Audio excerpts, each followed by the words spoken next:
Pegou bosta nenhuma.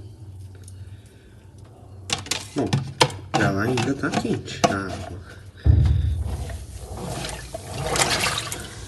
Se eu tivesse aquela coisa igual o Manuel tinha, que era o superaquecedor, né? Aí já tava esquentando.